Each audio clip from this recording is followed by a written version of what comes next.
Apparently, it's a national crisis. The president has gone and done it now. Yes, he wrote Nancy Pelosi a letter. How dare you? And the media is having a meltdown. President Trump sent a stunning and scathing letter to House Speaker Nancy Pelosi.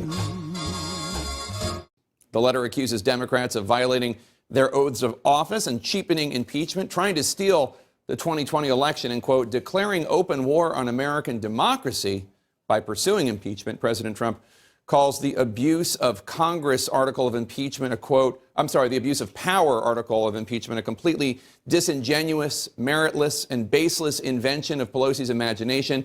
And in terms of the case for obstruction of Congress, quote, preposterous and dangerous. Airport Terminal TV, formerly known as CNN, Jim Acosta went on to say that this letter to Nancy Pelosi is so egregious, it's so over the top, it's so awful, it is so absolutely just blatantly filled with lies, he doesn't have the time to go through them all. Go through one. Tell us one of the so-called lies. But then again, this is the network that even after the Horowitz IG report came out, and Horowitz, who himself testified as to the 17 gross mistakes, one might call them criminal acts, because these were not simply clerical errors. These were the omission of information that could have exonerated Donald Trump before the FISA court. No, nay, can't have that. He's bad, gotta go, and we want those warrants. Because again, if you lie to the FBI, you're going to jail.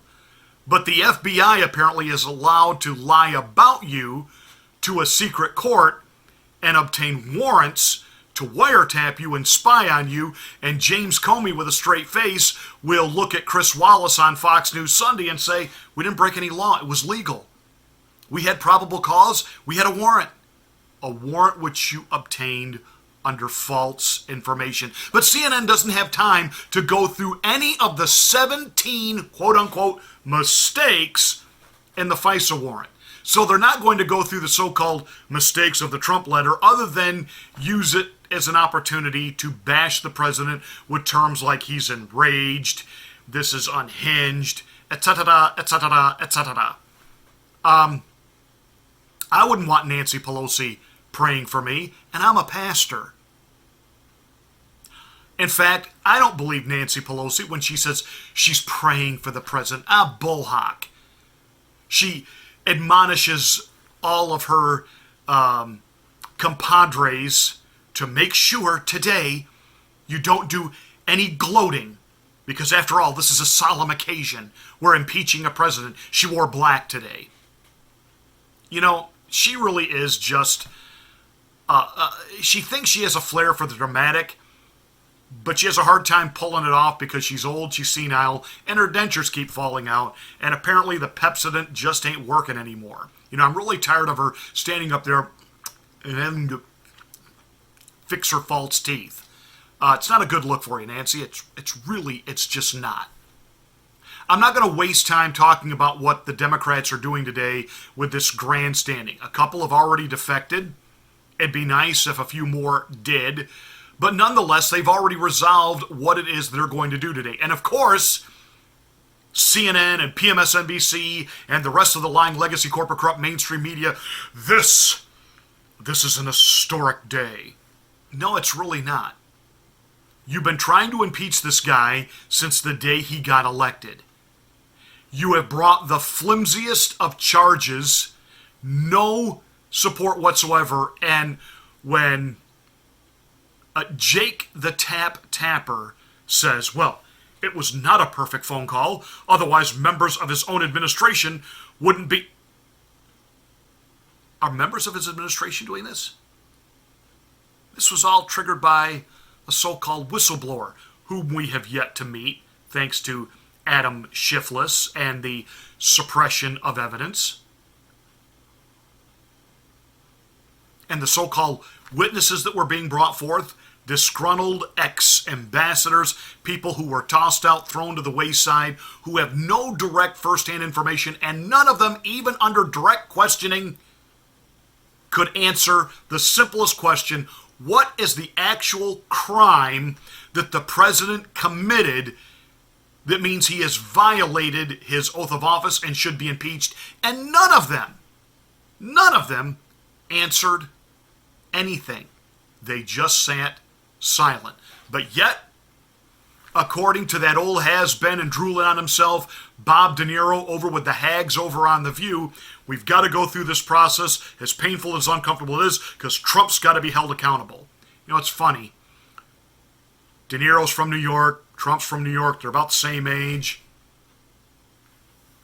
De Niro's career is on the decline.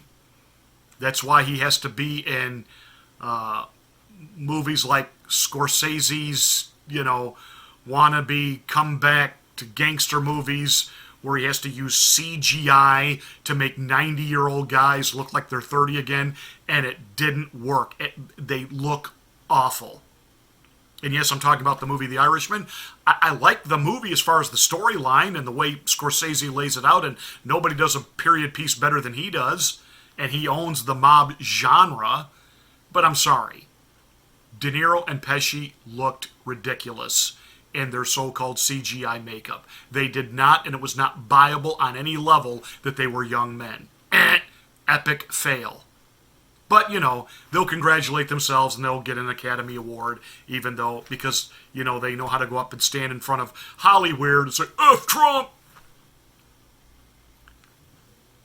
So I'm not going to dignify the proceedings that are happening today on Congress.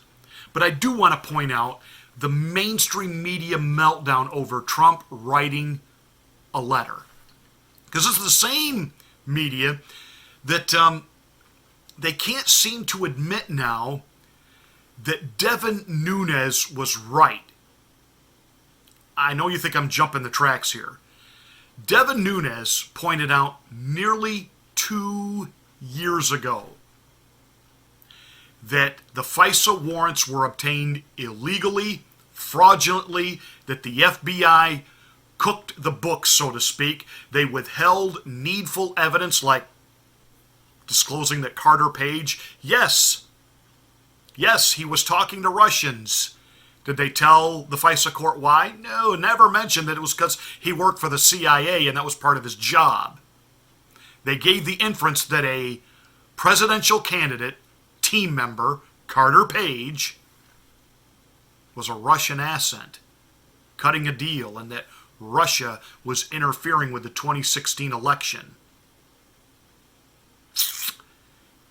And when Nunez brought that out as just false and erroneous, why the so-called media, the guardians of all things right and correct in our democracy, they couldn't wait to lash into him. Let's speak English here. He could not have injected more suspicion into his remarks. He wanted to be on television. I'm dumbfounded here. I don't know what he's trying to prove. Why would he blow himself up, blow the committee up? He just blew himself up yesterday because... I've never seen a committee chairman come out in front of the press and just kind of pour gasoline all over himself and light himself on fire. He's really tossed a bomb into the relationship with you. I can't believe for a moment they're happy at the FBI this morning. He's obviously doing the bidding of a president who is a political day trader. I think this was pure theater. I think in many respects it was probably orchestrated by the White House. Are you even leaving over the possibility that this committee can conduct this investigation, or do you think the committee, because of the chairman's actions, in your view, has lost all credibility? It's done. Has Chairman Nunez so damaged the credibility of the Intelligence Committee that they should just shut down that investigation? And he has become the subject, basically, he should be, of an investigation. He's just not at the caliber that Intel Committee chairmen are supposed to be at. And he's completely destroyed his reputation for... The chairman of the committee was a willing stooge. Chairman Nunez is deeply compromised, and he cannot possibly lead an honest investigation. Do you think Devin Nunez should step down? And now this same media, who hasn't got the time to actually break down what a low-life lying dirtbag Adam Schiffless is. The Inspector General found serious abuses of FISA that I was unaware of. Had I known of them, Chris, yes, I would have called out the FBI at the same time. But I think it's only fair to judge what we knew at the time, not what would be revealed 2 years later.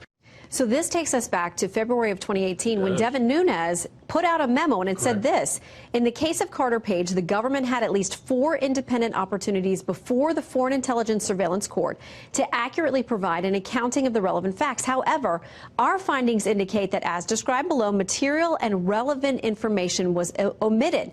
Also in February of 2018, in response, Adam Schiff, along with the House Intelligence Dems, who were then in the minority, said FBI and DOJ officials did not abuse the Foreign Intelligence Surveillance Act process, omit material information, or subvert this vital tool to spy on the Trump campaign.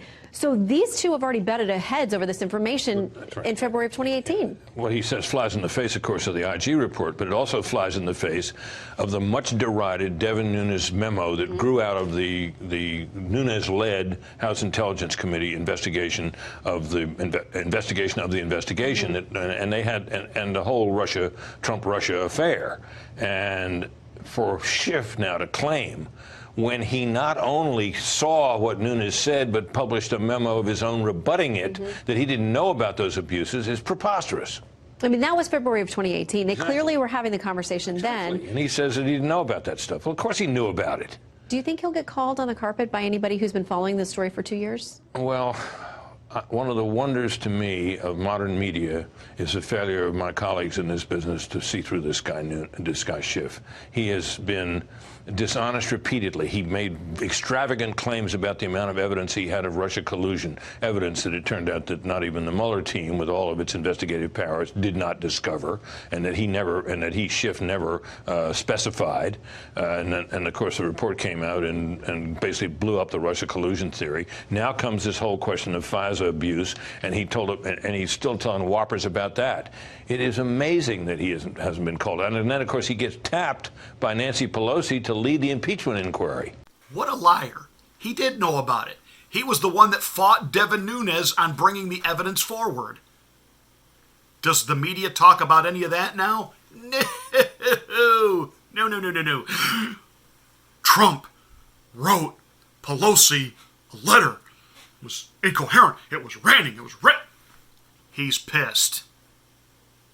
He's upset. This is the impeachment, literally, over nothing. The impeachment over nothing. It's sad. It's shameful. It's disgraceful. And I got a couple of letters I'd like to send Nancy myself. Hey, that's it for this rant. A couple of you have asked me, hey, what are these new logos that you're posting? What is this about?